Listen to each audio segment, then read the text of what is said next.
Hello, in this video we're looking at TweetDeck. So the URL is tweetdeck.twitter.com. It's a great way to view Twitter and use Twitter, and it's also really useful if you're looking to partake in a Twitter chat. So let's have a look at the site in total. So down the left hand side we've got our column headings, and that allows us to jump to particular columns. Imagine if we had more than the 4 that are viewable, we'd be able to jump to the specific column that we are interested in. So the home column, this first one here, refers to your normal Twitter feed. So it's what you'd see on your normal Twitter feed. Notifications, as the title suggests, is notifications that would pop up related to your account. Activity are where people that you follow have either liked or followed someone, and you can see that. Scheduled tweets is where you can schedule a tweet. So if you have a YouTube video that you've published on a particular date in the advance, you can tweet when that video is released and schedule it in advance. So to do that, you click on the tweet button, you put in your normal tweet, you could add an image or a video, and then you could schedule it for a specific release time. So say really useful if you've got a video that you've published on YouTube that's coming out at a particular time that you want to tweet about. Or if you're partaking in a Twitter chat or hosting a Twitter chat, it's quite useful if you're hosting a Twitter chat to be able to put some of the questions out at a particular time. And then the final column is your messages, so they're normal direct messages that you may send. So we close that. So if you want to add a column, so you've got a particular hashtag you want to follow in relation to a chat, you click on the add column, you use the search function, and then you can type in your hashtag. So for example,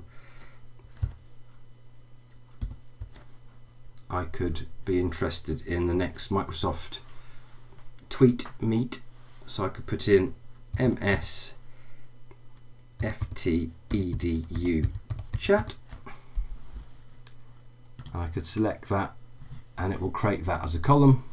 I can then click on the filters, and I could be more specific as to what I want them to show. So I could exclude certain words, I could put a date range in, which would be really useful if I'm following a chat that's happening on a particular date. I can also choose the location, I can look at tweet authors, I can look at engagement. So if I'm after the most popular tweets, then I can look at that. And on preferences, I can choose how it is displayed, so how it displays on in my columns. It's possible to click and drag those across, so you can move your columns to where you want them to be. And when you're happy with your filters, you just click back on the filter icon and you can see. So just to recap then, to add a column, you click on your column, you click on the search function, and then you enter your hashtag. So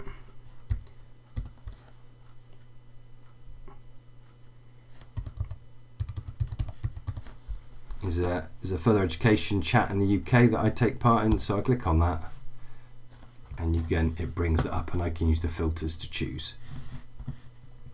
Final couple of things, you can click claps if you're on a smaller screen, and that just reduces the side menu to icons. You can add different accounts, and there's some other setting changes that you can do. But they are the main thrust of how to use TweetDeck. I think it's a great way, as I've said already, to participate in tweet chats or tweet meets and keep up to date with what's being said and by whom. I hope you found the video useful. Please like it, subscribe to the channel, and join me again soon for more EdTech videos.